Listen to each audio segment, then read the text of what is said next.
Alguém lembra as últimas 2 terças-feiras o que eu estou tratando, do assunto que eu estou tratando? Alguém lembra? Arrisca dizer? As últimas palavras de Jesus, que foram registradas no Evangelho de Lucas e no livro de Atos dos Apóstolos, ok?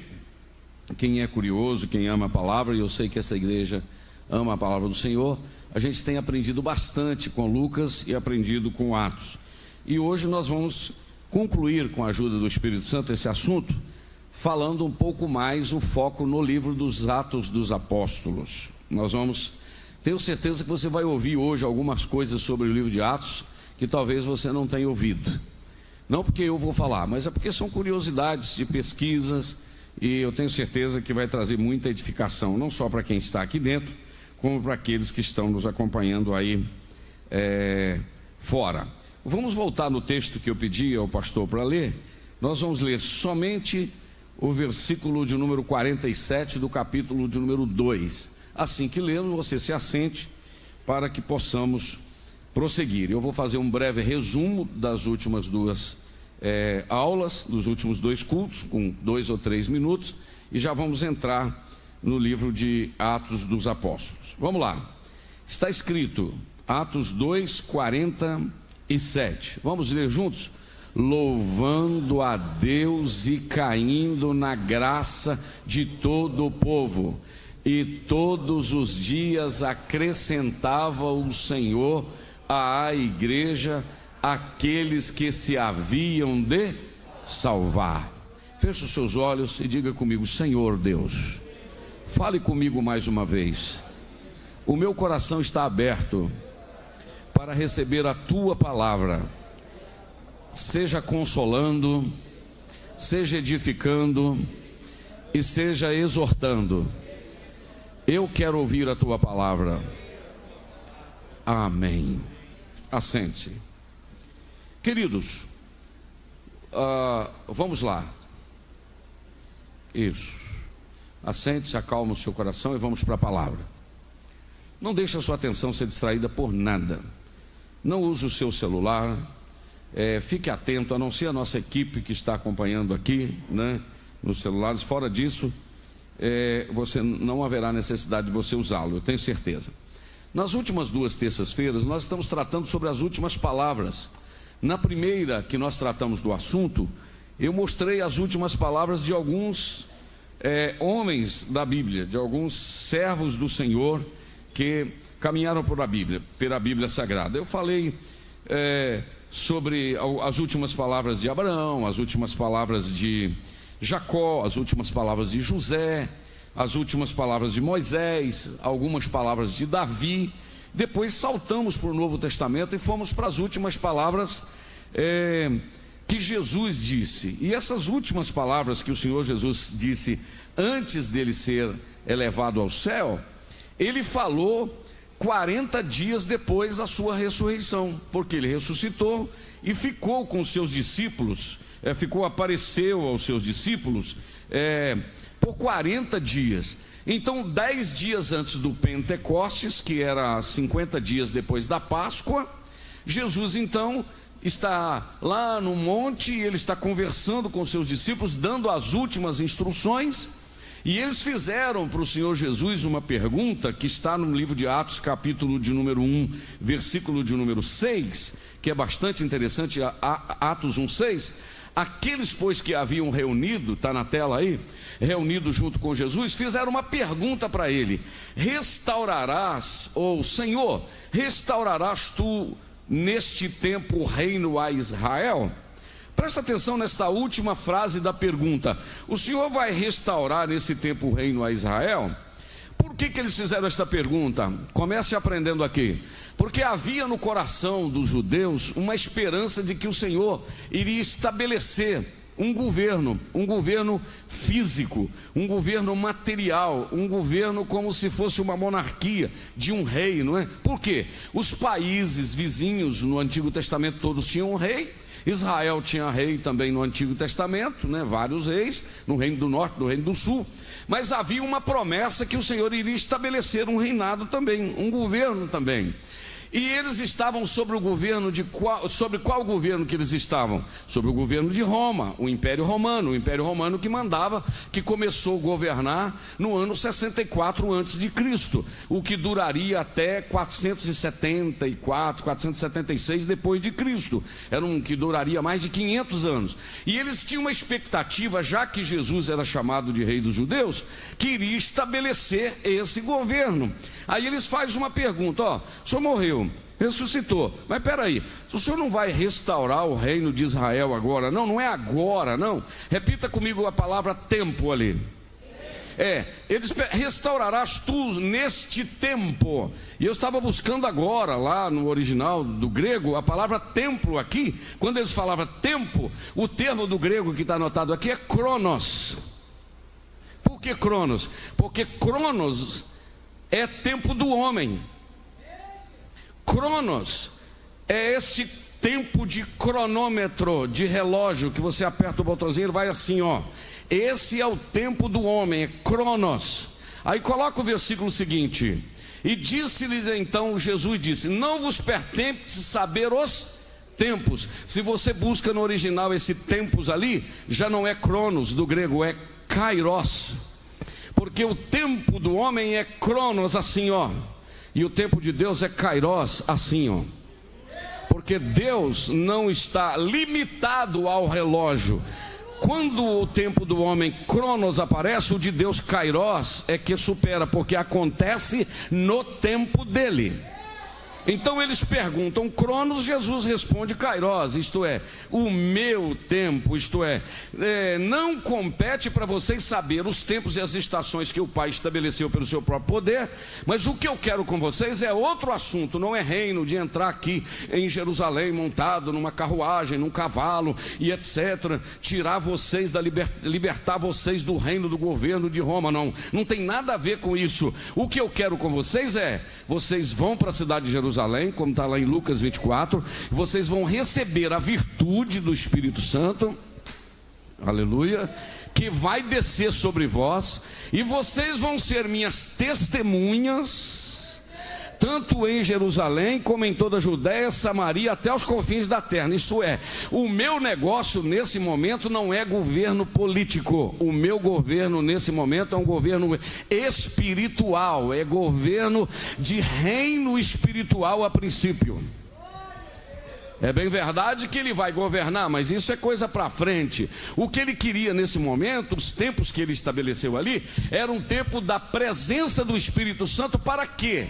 Aí eu preciso ir em Atos 1:1, voltar para vocês entenderem. Jesus falou: vocês vão para a cidade de Jerusalém, vocês vão receber a promessa do meu Pai, e vocês vão fazer o quê? Fiz o primeiro tratado, ó Teófilo, quem está escrevendo, Lucas, acerca de tudo que Jesus, o quê? Começou. A obra da redenção, vou repetir, Jesus poderia dizer: eu vim, nasci, vivi, morri, ressuscitei, resolvi o problema da salvação, liquidei o problema da salvação, está resolvido. Agora o problema da evangelização eu só comecei. Quem achou a palavra Jesus começou ali, diga amém. Olha lá, Jesus começou o quê? O trabalho da evangelização. Mas vocês vão para a cidade de Jerusalém, eu vou mandar o Espírito Santo para vocês darem prosseguimento naquilo que eu comecei. Então uma igreja que não evangeliza, não prega e não realiza a obra, ela não está cumprindo o propósito para o qual ela foi cheia. Porque Deus não quer nos encher para ficar sapateando e rodando. Deus quer nos encher para propagar o evangelho de forma... Aleluia, quem está entendendo isso aqui?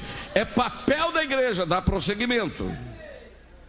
Quem está entendendo, diga amém. Então a igreja vai, os discípulos vão para Jerusalém, enquanto Jesus está falando, eu já repeti isso aqui 2 vezes na semana passada, enquanto Jesus está falando, você sabe o que acontece com ele. Ele começa a ser assunto, elevado ao céu, uma nuvem cobre ele, e os discípulos ficam assim, olhando para cima. Quando os discípulos estão olhando para cima, apareceram 2 varões vestidos de branco, e disseram: varões Galileu, por que estáis olhando para o céu? Esse Jesus que dentre vós foi recebido em cima cima no céu, quem lembra que eu falei?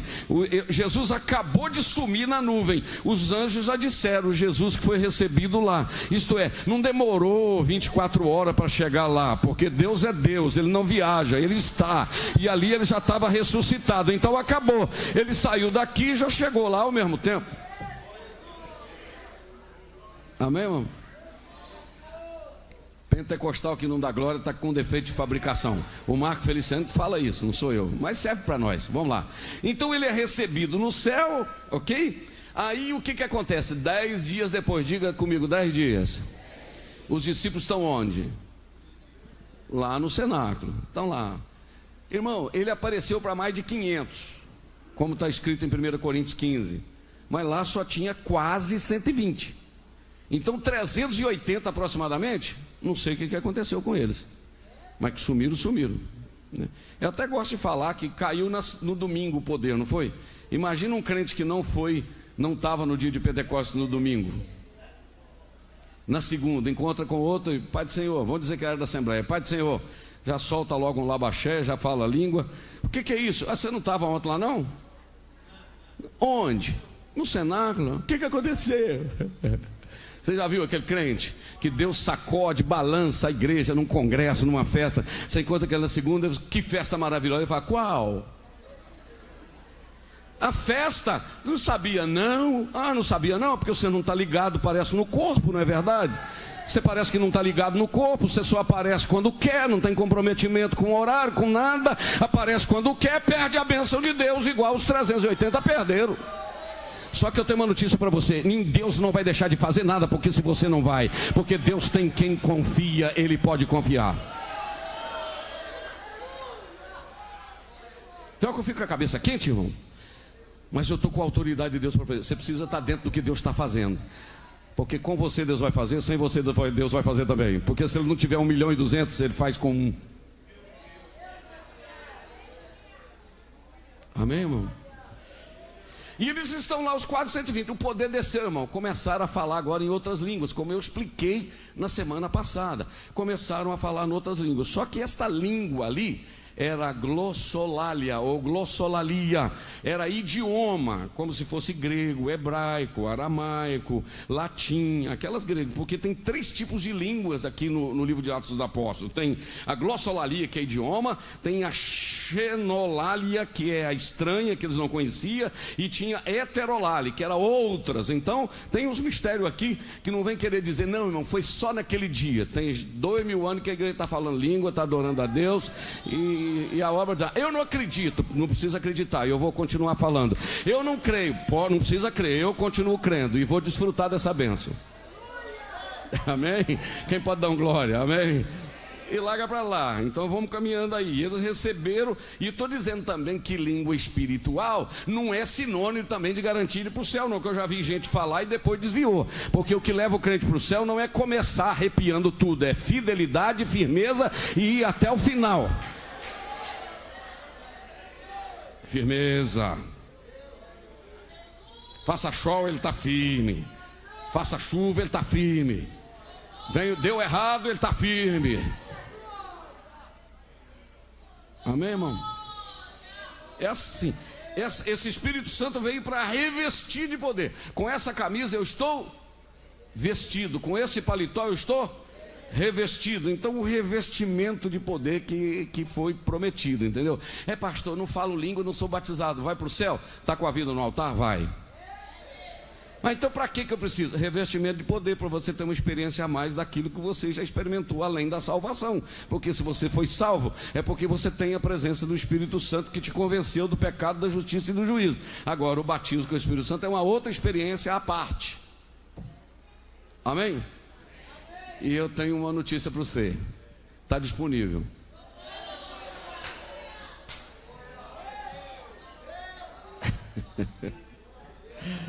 Aleluia. Vou repetir. Está disponível. Então agora, vamos lá logo para Atos capítulo 2. O que acontece? o poder desce. Agora Atos 2,14, vai lá, Atos 2,14, está escrito assim: Pedro, porém, por que Pedro agora se coloca de pé? Por causa do que estava acontecendo no versículo de número 12, vai lá, versículo 12 e 13, por favor, Aloí. O que está escrito no versículo 12 e 13? Está escrito assim: e todos maravilhavam e estavam o quê?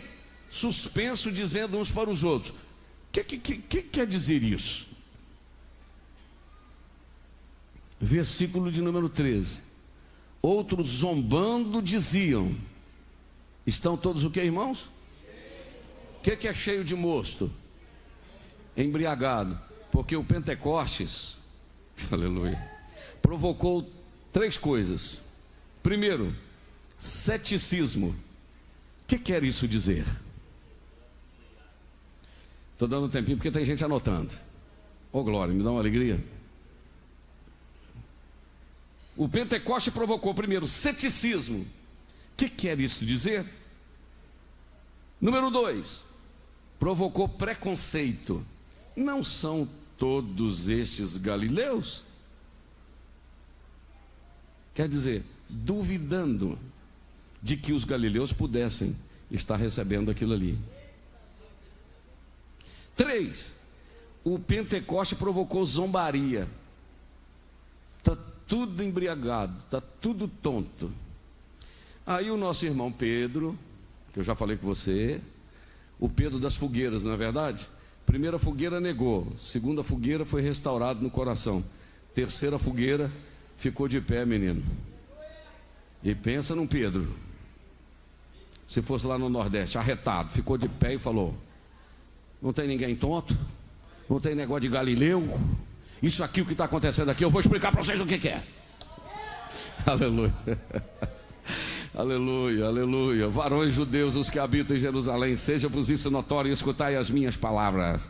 Estes homens não estão embriagados como vocês estão pensando, sendo a 3ª hora do dia. O que está acontecendo aqui é o que foi dito pelo profeta Joel, e que ele disse o seguinte: e acontecerá nos últimos dias, diz Deus, que do meu espírito derramarei sobre toda a carne, e vossos filhos e as vossas filhas profetizarão, os vossos jovens terão visões, e os vossos velhos sonharão sonhos. Versículo de número 18: e também do meu espírito derramarei sobre os meus servos e sobre as minhas servas naqueles dias, e profetizarão. Homem, menino, adolescente, velho, sábio, analfabeto, empregado, servo, todo mundo dentro do pacote.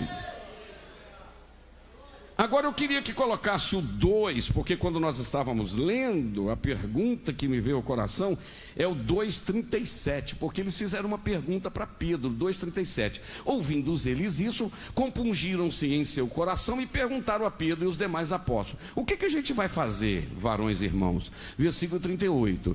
E disse-lhe Pedro: arrependei-vos e cada um de vós seja batizado em nome de Jesus Cristo para perdão de pecados, recebereis o dom do Espírito Santo. Coloca o 39. Porque esta promessa vos diz respeito a vocês, aqui, que estão reunidos aqui, aos vossos filhos que vão nascer, e aqueles que vão estar lá no Ipanema, na rua Santos Dumont 197, porque diz respeito a vocês, aos vossos filhos, aos que estão longe, a tantos quanto Deus nosso Senhor chamar. Você entrou no pacote porque Deus te chamou, Deus te chamou, Deus te chamou. Então você pode. Quem pode levantar essa mão para o céu e dar um glória a Deus?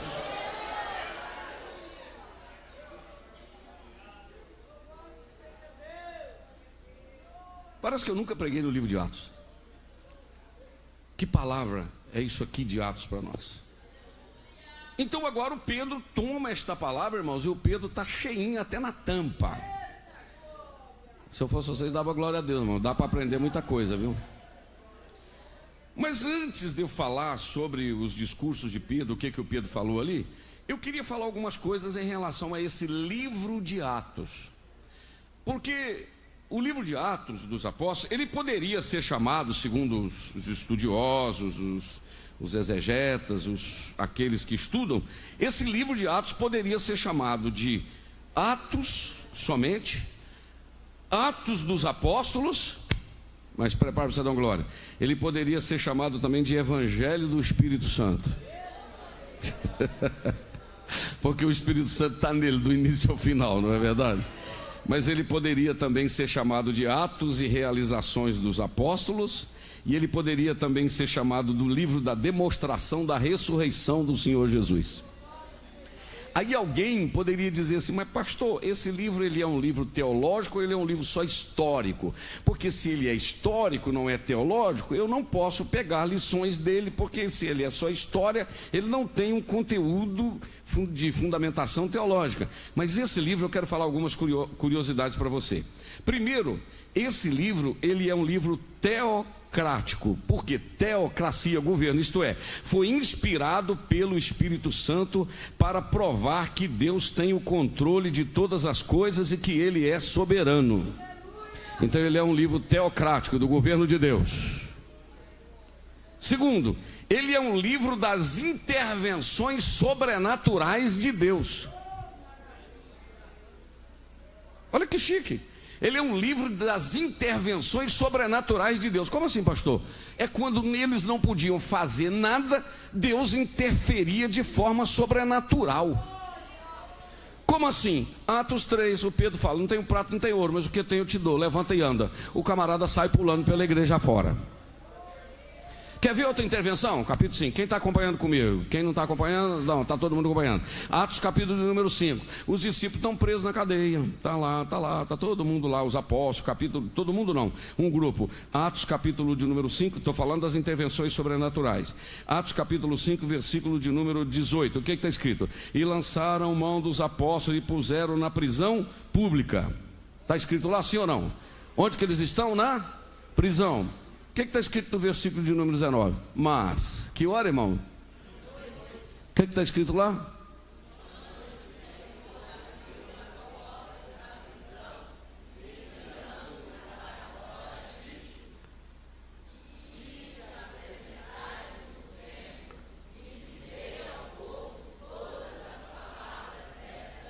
Deixa só até aí. Volta para o versículo anterior, 19. Quem que abriu o cadeado, irmão? Imagina um anjo chaveiro. Vai lá e abre. Só que Deus é organizado, irmão. Abriu a porta, botou as crianças para fora. Agora olha o que está escrito no versículo 23. Dizendo os polícia. Aí, Alexandre, os polícia: achamos realmente o cárcere fechado, com toda a segurança. Os guardas estavam lá, de lá de fora, diante das portas. Mas quando nós abrimos, não tinha ninguém lá dentro. O anjo entrou, abriu o cadeado, botou os meninos para fora, fechou o cadeado, largou a porta guardada. Ninguém viu e todo mundo: o que aconteceu? A porta está fechada e não tem ninguém aí dentro. Porque o livro de Atos é o livro das intervenções sobrenaturais de Deus.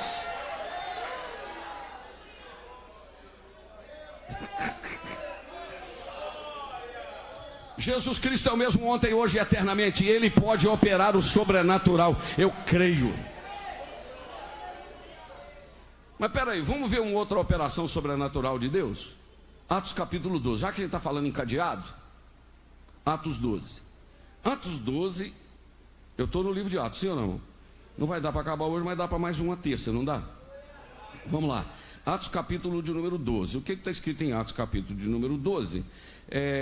Versículo de número 3. Vamos lá, Atos 12, 3, para a gente adiantar. E vendo que isso agradara aos judeus, isto é, Herodes havia matado Tiago. Herodes havia mandado matar quem? Tiago. Esse Tiago que ele mandou matar aqui não é o Tiago, irmão de Jesus, é o Tiago no apóstolo, ok?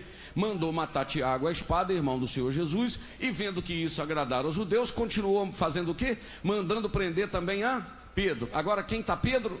Quem está preso? E era o dia de quê? Dos pães asmos, era a ocasião da Páscoa. Versículo de número 4, vai lá. E havendo prendido, encerrou-o na prisão, entregando a 4 quaternos de soldado. O que é 4 quaternos de soldado? Quantos soldados? 16 soldados que fazia o turno lá para trocar. 4 quaternos de soldado. Bom, você não vai usar seu celular, você vai usar sua Bíblia, para que o guardasse, querendo apresentá-lo ao povo depois da Páscoa. Porque se eles matassem um cristão no período da Páscoa, Ia dar problema com os judeus, entendeu? Vamos lá, versículo de número 5. Pedro, pois, era guardado na prisão. Mas o que a igreja fazia? Não, presta atenção, irmão. Vamos repetir. A igreja fazia contínua oração por ele e a Deus. Diga para alguém que está do seu lado: a oração da igreja tem poder.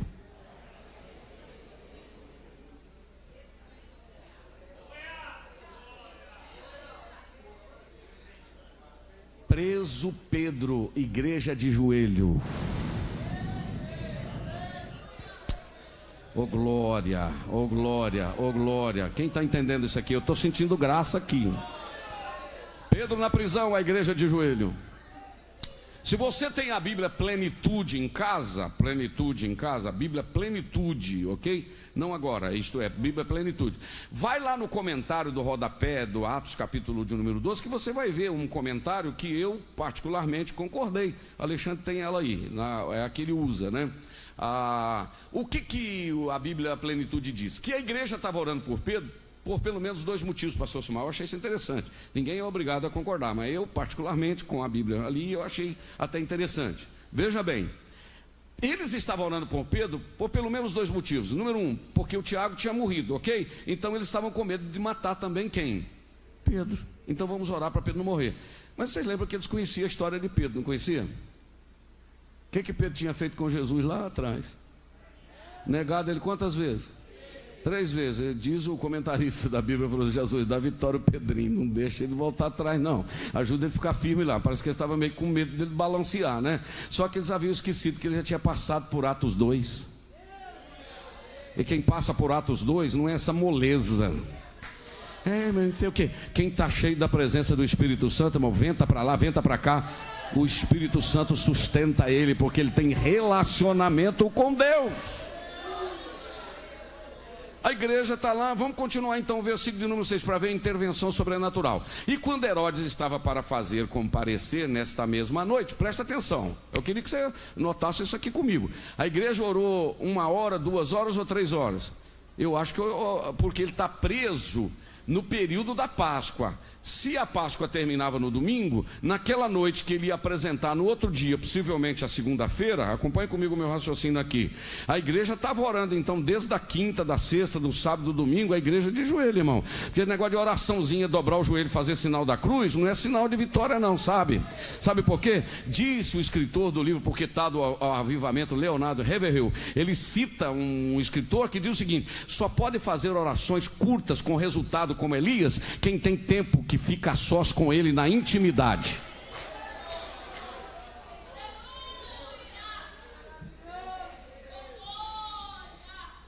É verdade isso aqui ou não?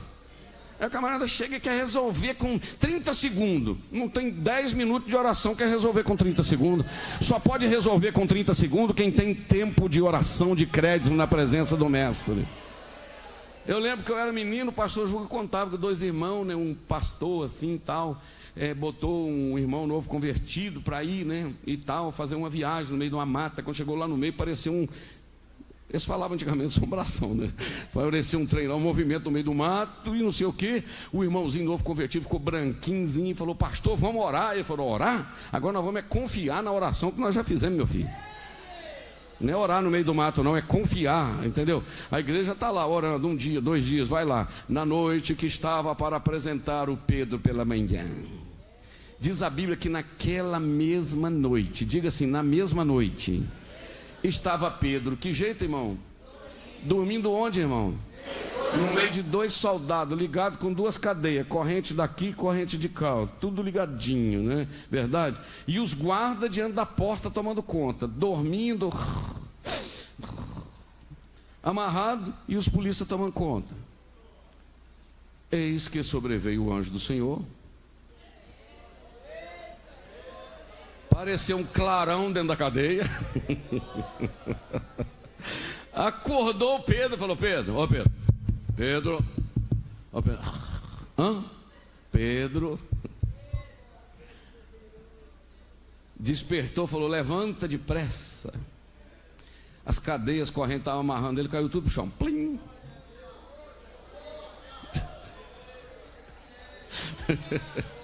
Versículo de número 8. E disse o anjo: veste essa roupa aí, põe essa sandália. E ele disse: mas lança as costas na sua copa e vai, não larga nada para trás. Se fosse aqui de Minas Gerais, o anjo ia falar com ele: pega os seus trenzinhos, pega suas coisas, pega os seus trem, pega sua sandália, pega sua capa, pega os seus trem, joga essa nas costas aí, vamos embora, e segue-me. O anjo na frente, vai lá, e saindo seguia quem? O anjo. Só que ele não estava sabendo se era real ou se estava o que estava sendo feito pelo anjo, mas ele estava achando que ele estava dormindo e teve uma visão. Quando passaram a primeira guarda, a segunda guarda, chegaram à porta de ferro que dá para a cidade. Passou no meio das primeiras polícias, da segunda polícia, e quando chegou lá na porta, foi Deus que inventou o tal de controle remoto, irmão. Porque diz a Bíblia que a porta abriu sozinha, assim, ó.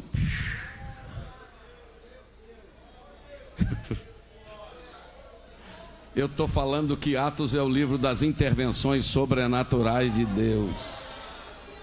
Quem pode dar um glória aí, aleluia. Saíram, percorreram uma rua e o anjo, ó, saiu.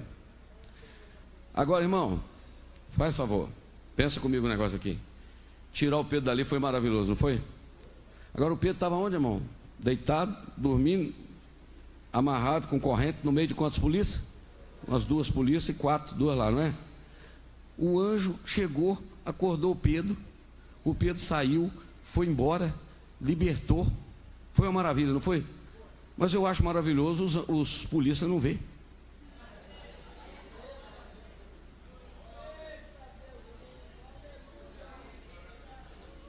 Vou deixar você pensar um pouquinho.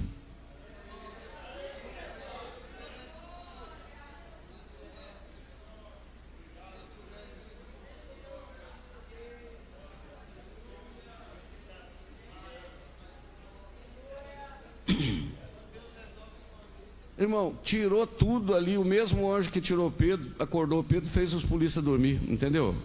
A interferência sobrenatural de Deus é um negócio inexplicável, irmãos. Deixa eu profetizar na sua vida. Creia que Deus vai agir, mas a forma que Ele vai agir não é a sua forma, é a forma dEle. Opa, vou repetir, é a maneira dEle. Tem gente levantando a mãozinha e pegando a benção. É a maneira dEle. Você não precisa ficar falando: Deus, só vai fazer assim, assim, assim. Você simplesmente ora e diz: eu creio que o Senhor tem o poder de fazer de forma sobrenatural. Ele pode mandar agora, irmão Leôncio, pastor Leôncio, um anjo na sua casa e curar. Mas ele pode chegar lá, usar a sua mão para pôr na cabeça da sua esposa e curar. Ele pode tocar no corpo da Eunice ali e curar, mas ele pode me usar para colocar a mão na cabeça dela, orar e curar, porque Deus tem a multiforma dele agir. Opa, vou dar os 30 segundos para você só adorar a Deus, porque esse ambiente está tomado pela presença do Espírito de Deus que está aqui. Eu falei isso nos Gideões outro dia pregando lá. Eu não prego um evangelho só onde Deus passou, não. Eu prego um evangelho onde Deus está passando. Eu continuo crendo que Ele está passando mesmo hoje aqui.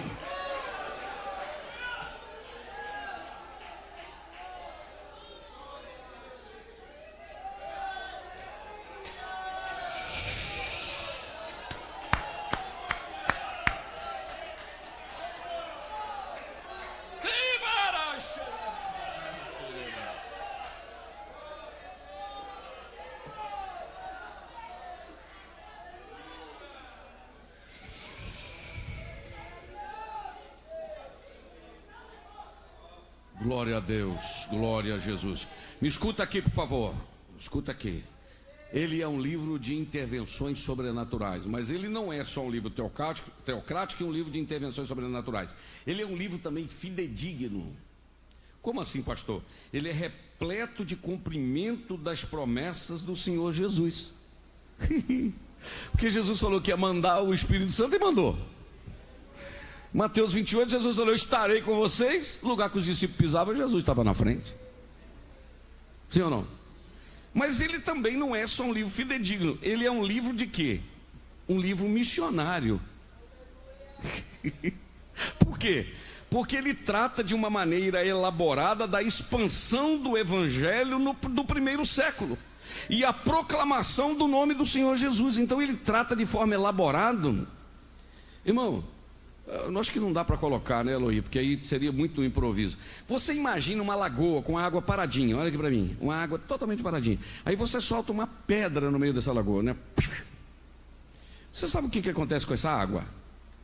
Ela vai fazendo assim ou não? Hã? A pregação do evangelho foi assim, irmão. Caiu lá em Jerusalém. Jerusalém é o epicentro. Jerusalém é o point. Caiu aqui, ó. Aí começou. Com 100 anos o evangelho já era publicado no mundo de então. Aleluia. Mas ele não é só um livro teocrático, um livro de intervenções sobrenaturais de Deus, um livro fidedigno, um livro missionário. Ele é também um livro doutrinário histórico. Por quê? Porque não é só uma narrativa histórica. Eu estou ensinando, irmãos. Nós estamos aprendendo. Não é só uma narrativa histórica. É uma história repleta de muitas histórias. Olha que chique isso aqui. É uma história repleta de muitas histórias, cheio de doutrinas que sustenta a nossa fé e os pilares da nossa fé. Mas agora, de tudo isso que eu falei, eu vou falar a coisa mais chique sobre o livro de Atos. É que ele é um livro cristocêntrico. Por que ele é um livro cristocêntrico? Porque o centro da igreja não é a igreja, o centro do livro não é a igreja, o centro do livro não são os apóstolos, o centro do livro não é a expansão do evangelho, o centro do livro é Jesus. Quem ele é e o que ele podia fazer. Agora eu vou falar um outro negócio inteligente e curioso aqui. E eles abraçaram isso e começaram a pregar esse evangelho, ok? Só que esse evangelho era o evangelho todo para toda criatura. Não, mas negócio de missão, mano, não estão pregando nem no Ipanema, não está, porque eu sei que não está. Eu estou pregando no mundo inteiro. Não estou pregando nem aqui, para que pregar para fora? Se não está pregando para fora, não é problema de Deus, é problema da igreja, porque a ordem é tanto em.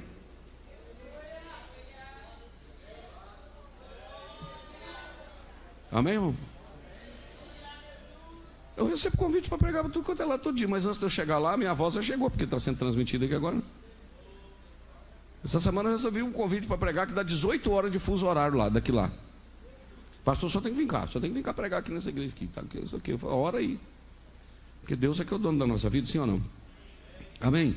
Então ele é um evangelho cristocêntrico, ou um livro cristocêntrico, por quê? Eles pregavam o evangelho todo a toda criatura. E quais eram os 3 pilares desse Cristo? O Cristo que morreu, mas o Cristo que ressuscitou e o Cristo que voltaria. Este é o evangelho completo: morreu, ressuscitou e voltará.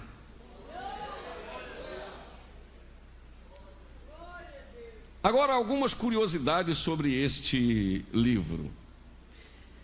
O doutor Lucas, ele menciona 37 nomes, 37 pessoas neste livro. Ele faz menção de 37 pessoas nesse livro. Uma outra curiosidade sobre este livro de Lucas, que ele era médico, é o único escritor grego, né, do Novo Testamento aqui, ou da Bíblia que nós temos, já falei isso em aula anterior.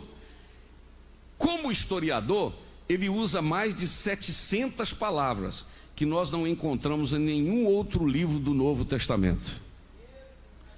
Ele usa mais de 700 palavras diferentes que não tem nos outros livros do Novo Testamento para falar e mostrar o que Deus estava fazendo. Aleluia. Tem 37 pessoas envolvidas nesse livro. Aleluia, glória a Deus. Foi escrito aproximadamente no ano 62 depois de Cristo. Aleluia. E esse Lucas que escreveu esse livro de Atos, é bastante interessante que a certa altura da história ele não fala na terceira pessoa, ele entra no cenário da história. Ok? Porque uma coisa é o Lucas contar, e o Pedro foi em tal. Coloca para mim Atos capítulo 16, deixa na agulha aí Atos 16, versículo, mas não joga ainda. Atos 16, versículo 9 e o 10, ok? Olha para cá. Até aqui, até o capítulo 16 do livro de Atos, o Lucas está falando, e Pedro, tal, e Paulo fez isso, e o Barnabé fez isso, e etc., e o Estevão, e ele vai contando uma história. Eu contando uma história que eu ouvi, o tratado. Agora, quando chega em Atos capítulo 16, aí a história muda. Porque em Atos capítulo 16, versículo 9, diz assim: e Paulo teve de noite uma... Quando que foi isso aqui? Quando Paulo queria ir para a Ásia e o Espírito Santo não permitiu. Paulo queria ir para Bitínia e o Espírito Santo não permitiu. Vou lhe fazer uma pergunta. O que Paulo queria fazer na Ásia? Alguém pode me responder? Diga comigo, pregar o Evangelho, ok? O que Paulo queria fazer na Ásia? O que Paulo queria fazer na Bitínia? Mas a Bíblia diz que o Espírito Santo não deixou.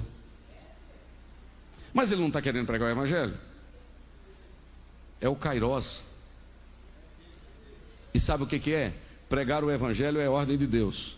Mas pregar o Evangelho com sucesso é no lugar que Deus leva. Aqui não é supermercado que você abre em qualquer rua e faz propaganda, não. Aqui tem os lugares determinados por Deus. Eu acho que eu falei um negócio sério aqui. Por isso que nós precisamos ter o controle na mão de Deus e não mudar o passo sem a autorização dele. Eu mudar da 222 para 227, ou mudar da 222 para 206, não altera muita coisa. Agora, eu sair da direção de Deus para fazer a obra num lugar que parecer favorável aos meus olhos, mesmo de boa intenção, pode não ter a aprovação de Deus. Porque o tempo, Deus tem tempo, lugar e pessoas. Vou repetir, Deus tem tempo, lugar e pessoas. Se eu sou a pessoa certa no tempo de Deus e no lugar que Deus me estabeleceu, o resultado é positivo. Amém? Então vamos lá. Então quando a gente chega ali, Paulo queria ir, mas vamos lá. O Espírito Santo não permitiu. Diga comigo, o Espírito Santo não permitiu. Ok. O que acontece? Nessa noite, for dormir, Paulo teve uma visão, que se apresentava um varão de onde? Da Macedônia, Presta atenção que Macedônia não era uma cidade, especificamente, eu vou lhe explicar já já. Apareceu um varão da Macedônia no sonho, que fazia o quê? Que gritava, rogava, dizendo: passa a Macedônia e ajuda-nos. Aqui não era o clamor do céu, é um clamor da terra. Alguém lembra de uma mensagem que eu preguei um tempo atrás aqui? Clamor do céu, clamor da terra e clamor do inferno? Mensagem interessante, hein? Clamor do céu, clamor da terra e clamor do inferno.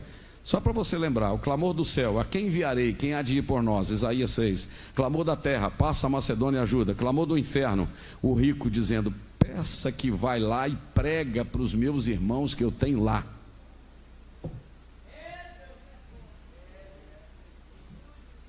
Mas não é isso, eu só estou pensando. Passa a Macedônia e ajuda-nos. Agora que eu vou falar sobre Lucas, verso 10. E logo depois desta visão, fizemos o quê? Ah, muito bem, o verbo procurar aí. Flexionou o verbo, agora procuramos, isto é, partir para a Macedônia, concluindo que o Senhor nos chamava para lhes anunciarmos o Evangelho. Até ali ele está contando uma história. A partir dali o Lucas está dentro da história.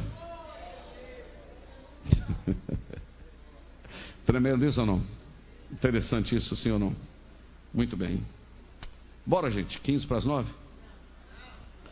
Mais uns 5 minutos.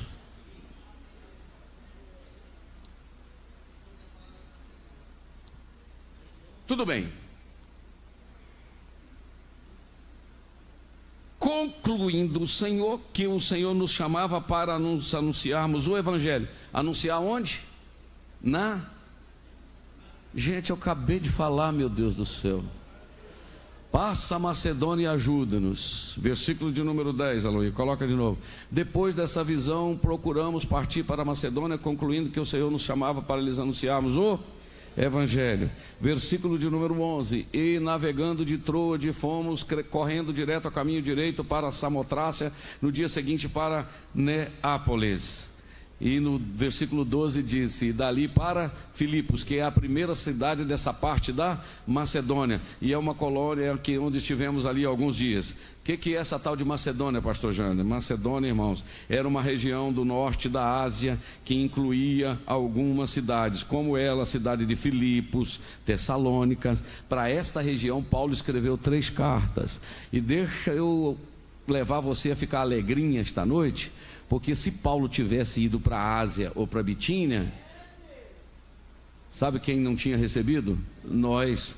Porque ele foi para a Macedônia, o Evangelho entra na Europa. E quando o Evangelho entrou na Europa, anos depois veio para os Estados Unidos e depois veio para o Brasil. Sabe por quê? Porque Deus estava pensando em nós. Então, quando Deus impedir de algum projeto, esteja atento, porque o projeto pode ser maior, o projeto dele pode ser maior do que o seu projeto, do que o meu projeto.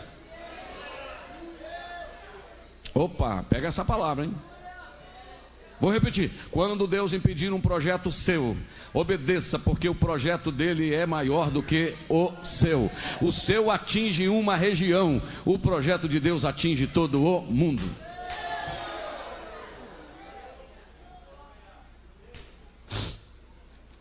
Muito bem. Essa questão do livro de Atos agora, eu poderia falar sobre as pregações do livro de Atos, os discursos do livro de Atos, discurso de Pedro, discurso de Paulo, discurso de Estevão, discurso de Tiago. Poderia falar sobre muito, mas não vou falar. Vou falar 2 coisas e termino. Quem sabe na outra terça, eu acho que a gente poderia caminhar mais ainda. O que vocês acham? Mais um pouquinho no livro de Atos? Amém? Primeiramente, eu vou falar algumas coisas do lado negativo para você entender. Por quê?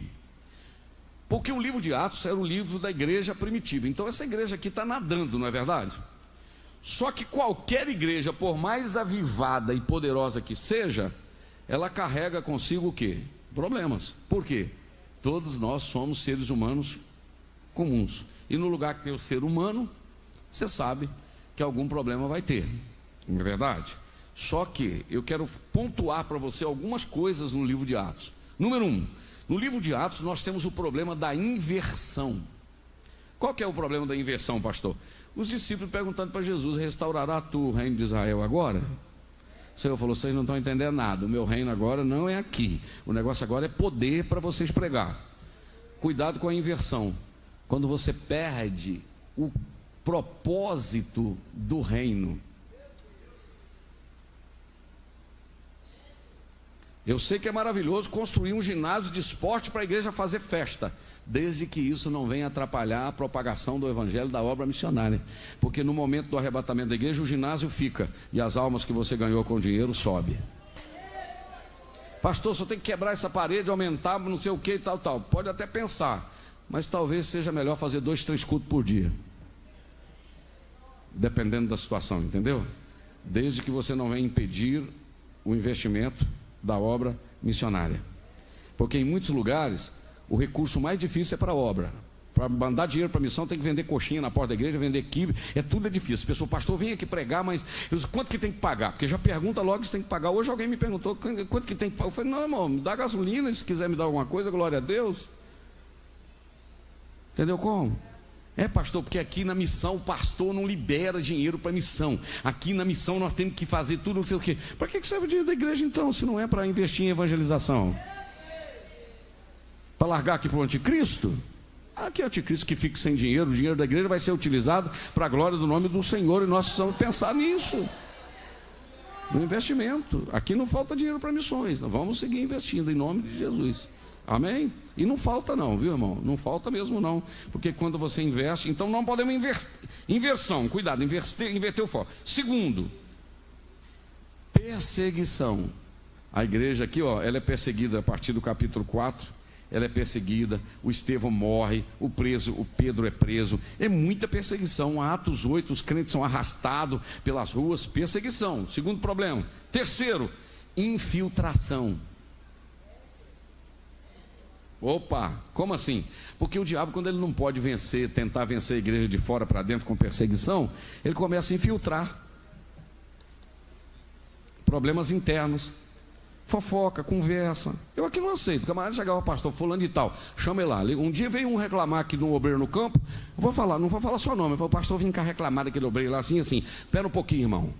Ô irmão, você pode vir aqui na sede fazer um favor? Ele falou, não fala que eu estou aqui não. Mas como é que você não está aqui? Pois se você está aqui. Não, irmão, o crente fazendo fofoca, distribuindo contenda no meio dos irmãos, está para lá em nome de Jesus. Eu vou ficar em gabinete resolvendo problema de crente fofoqueiro? Vai se converter, vamos falar do evangelho, vamos orar pelas pessoas, vamos fazer visita. Vem atrás do gabinete, né, mas não sei o que, falou de mim. Perdoa logo, rapaz, tira isso do coração. Amém, irmão?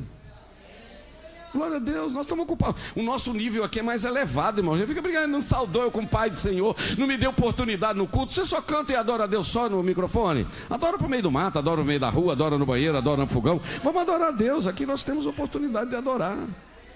Hoje os meninos falam, pastor, posso orar nos comércios para aqui afora? Eu falei, vai depressa em nome de Jesus, só não demora. Fica lá meia hora no comércio, não, vai lá, ora 5 minutos.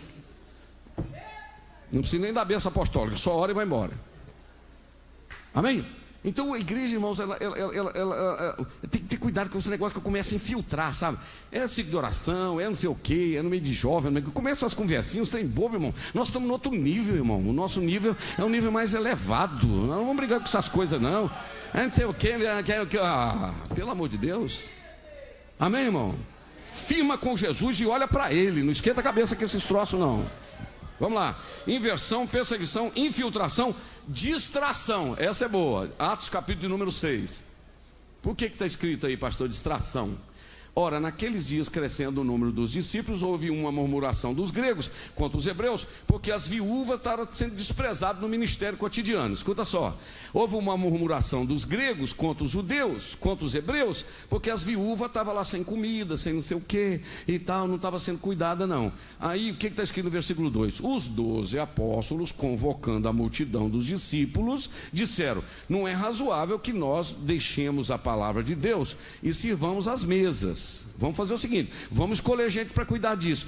O que é a distração? Enquanto o pastor que deveria estar orando, não é verdade? Está lá, tal, não sei o que, preparando a mensagem da noite, etc. Está lá, ele está fazendo outra coisa. Enquanto o obreiro, né, está lá na sua congregação, você que dirige, está me ouvindo aqui e tal. Cuidado, você não está fazendo aquilo que o outro deveria fazer. Começa a delegar, não é verdade? Começa a delegar funções para que você tenha tempo. Porque os apóstolos estavam lá cuidando das viúvas lá e falaram, não, isso aqui não é bom nós fazermos isso. Vamos arrumar alguém para cuidar. Isso é o que? Distração. Porque qual é a intenção de Satanás? Tirar o foco do crente da oração e da palavra. Entendeu? Na hora que você abrir a Bíblia aqui, vamos ler um versículo aqui, irmão. 5 sacos de cimento, 2 canos, 10 telhas. Ah não, irmão, desculpa, não é meu esboço não, é o material de construção que eu comprei hoje. A gente precisa ter cuidado com isso, entendeu? Amém, irmão? Sim ou não? Então eu tenho distração, mas o que você tem, pastor? Você está rindo, mas o negócio é estreito. Inversão, perseguição, infiltração, distração. Mas eu tenho um outro negócio aqui complicado, irmão. Sabe o que é? Confronto. Atos capítulo 13, versículo 8. Está escrito que o pessoal resistia-lhes Elimas, o encantador, porque assim se interpreta o seu nome, procurando apartar da fé o procônsul. Porque isso aí que está falando aí não é verdade não. Isso aí não é verdade não. Porque a igreja enfrenta o quê? Confronto. Mas tem um outro problema que a igreja enfrentou: discórdia. Qual era? Barnabé e o Saulo, cada um foi para um canto, mas daí a pouco encontraram, reconciliaram, abraçaram e perdoaram. Porque esbarrar um no outro, eu corro o risco. Agora, caminhar para o céu achando que vai para o céu obrigado, não vai. Esbarrou, conserta e toca para frente. Não vai, irmão, não vai. Porque no céu não tem parede.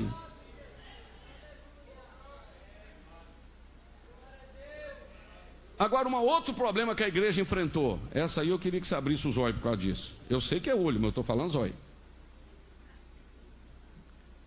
A igreja correu o risco de que, ó, o que é isso aqui?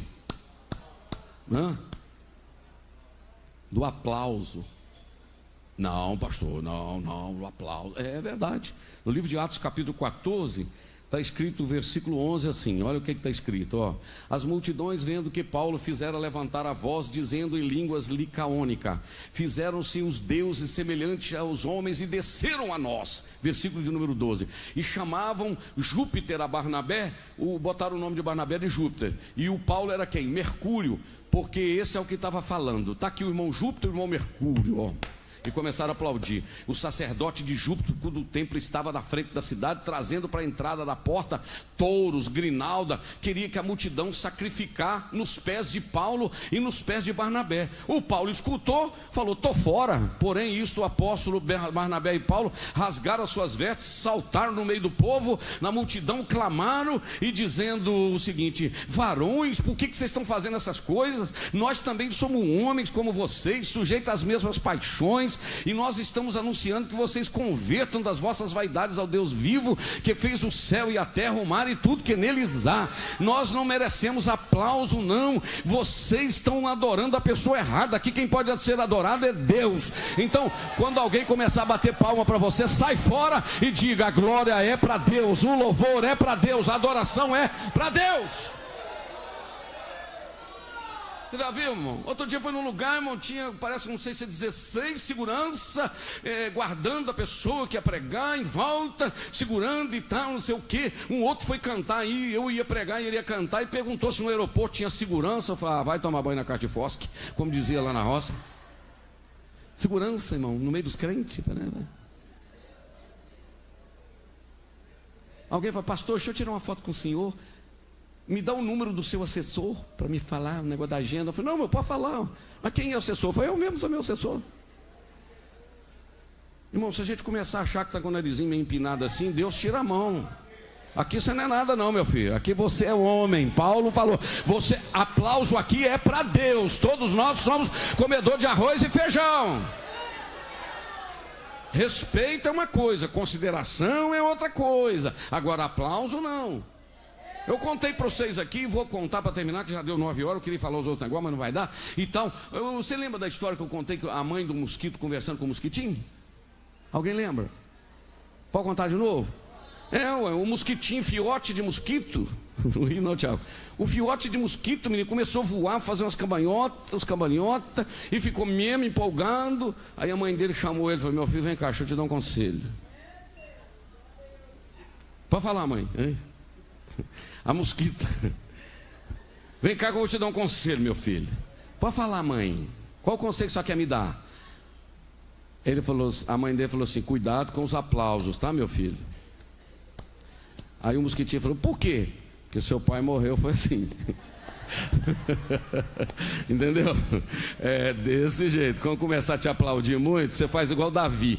Davi chegou na cidade, a mulherzada começou a gritar: Saul matou 1000, Davi matou 10.000. Saul matou 1000, Davi matou 10.000. Davi deu uma olhada assim e falou: estou fora, meu filho, estou fora desse negócio aqui. Você sabe por quê? Aqui a glória é dele.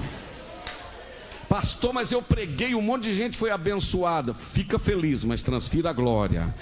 Pastor, o senhor dá um autógrafo que tira uma foto. Jesus, no teu nome eu estou dando esse autógrafo, eu vou tirar uma foto, mas eu não sou nada. Porque costuma, quando você fica meio empolgado, prega bem assim, começa muito elogio, no outro culto, Deus permite, você não arruma nada. Você prega, você dá vontade, nem jantar você quer. Não, irmão, vou querer, não estou cheio, bora me levar para o hotel. Você está com vontade de enfiar a cara dentro do travesseiro e falar: Jesus, tem misericórdia. Aí Jesus fala assim: não, eu fiz isso só para me te manter de pé, sabe? Que eu vi que você sentiu começar, ficou meio inchadinho assim. E eu quero te dizer que se inchar não passa na porta, porque a porta é estreita. Amém, irmão? Cuidado, viu, ó. Seu pai morreu assim. Eu gostei demais da história do mosquito, não é verdade? E aí, como são 9 horas, eu estou falando exatamente há 1 hora para vocês que estão aqui dentro, e quase 200 do lado de fora no Facebook, e mais de 200, juntando os outros, está lá, dá quase 300. Mas eu vou falar só 4 palavrinhas que no próximo culto, se o Senhor permitir, se Jesus tiver voltado na próxima segunda, a gente comemora lá no céu que aí a igreja também já colocou o amém no livro de Atos, né? Porque o livro de Atos não tem amém, o livro de Atos só vai acabar quando a igreja for arrebatada. Então a gente vai falar lá. Eu quero falar, pedir o Aloí para escrever para mim, sobre 4 palavras que eu quero falar numa próxima oportunidade, se o Senhor permitir, sobre o livro de Atos. A primeira palavra, a palavra do grego é martiria. O que é martiria, pastor? Martiria é a palavra testemunho, isto é, a capacidade de dar a própria vida pelo poder, por causa do evangelho. E ser-me-eis testemunhas, a palavra testemunha ali do grego é martiria, isto é, capacidade de tornar-se mártir, morrer por causa. Segunda palavra, koinonia. Koinonia tem a ver com comunhão, tem a ver com dar, compartilhar, receber, entendeu? Dar, receber, compartilhar, comunhão. Esta palavra estava presente no livro de Atos. Terceira palavra, diaconia. O que é diaconia? Tem a ver com serviço dedicado ao próximo. Não, irmão, uma vez eu não vou falar nome, porque também nem onde. O irmão falou assim: não, irmão, fui consagrado a diácono, mas esse negócio de diácono não vai nada, não. Me deu uma tristeza, irmão, porque não entendeu ainda qual que é o privilégio de ser um diácono, não é verdade? Eu servi como diácono e continuo servindo até hoje. É uma coisa boa. O senhor chegou a ser diácono, pastor Samuel, já foi direto a presbítero? É até hoje, né? Amém? Amém? Papel tremendo, irmão, diaconia, servir, não é verdade? Coisa maravilhosa, não é verdade? Uma vez o pastor Divino foi fazer uma visita a uma pessoa que estava com um probleminha lá, ele era diácono, a mulher dele falou: pastor Divino, irmão Janda, eu gostava muito mais quando meu marido era crente, agora que ele é diácono, deu esses problemas. A pessoa não entendeu ainda, né? Para ser diácono tem que ser crente, não é verdade, irmão? Amém? Quarta palavra, kairos. O que é kairos? Tempo de Deus. Quinta palavra, querigma. É a exposição, a pregação da palavra de forma querigmática, de forma expositiva. A pregação. Pregar em tempo e fora de tempo. E a última palavra é o dunamis. O que tem a ver com dunamis? Tem a ver com dínamo, tem a ver com fogo, com dinamite. Porque é o Espírito Santo que dá. Eu não consigo crer em uma pessoa que tem a presença do Espírito Santo, ele não se movimentar espiritualmente. Você encontra com ele assim, igual que a pessoa que você chega em casa. Eu faço isso com você, desculpa. Eu acho que você faz comigo também. Chega assim, eu estou quietinho na cama. Aí dá uma mexidinha assim para ver se está vivo, né? Aí você vai. Com criança já não faz isso? O menininho está quietinho. Tem crente que você olha para ele, quase você tem que dar uma cutucadinha aí para ver se está vivo. Ah, o irmão está vivo, né? Então tá bom. Sabe o que está faltando? Dínamos, poder, vida. Aleluia. Amém? Terminou, Aloí? Ainda tem mais uma. Kairos, já falei? Tempo de Deus. Eu penso que esse é o tempo de Deus para nós. Fica de pé adorando a Deus e vamos encerrar nossa transmissão. Nós temos aqui muita gente nos acompanhando. Bendito seja o nome de Jesus. Quantos recebem esta palavra como de Deus para a sua vida esta noite? Deixa eu fazer uma pergunta de toda sinceridade, de todo o meu coração. Você crê que o Espírito Santo do livro de Atos é o mesmo Espírito Santo que pode atuar na vida da igreja hoje? Você crê? Você crê que o Deus que fez em Atos pode fazer hoje aqui? Então levante a sua mão comigo. Levante, comece a orar. O primeiro crente que quiser. Pode orar, o primeiro crente. Aleluia. Aleluia. Há uma igreja que entendeu a pregação esta noite. O Senhor é o Deus das intervenções sobrenaturais. Maregara Store Bahamas. Sacode este lugar com a tua glória, com a tua presença. Aleluia. Ainda que para te servir, Jesus, eu tenha que chorar, te seguirei, porque comigo estará. Continue orando ou cantando. Ser contigo é bem melhor do que errar.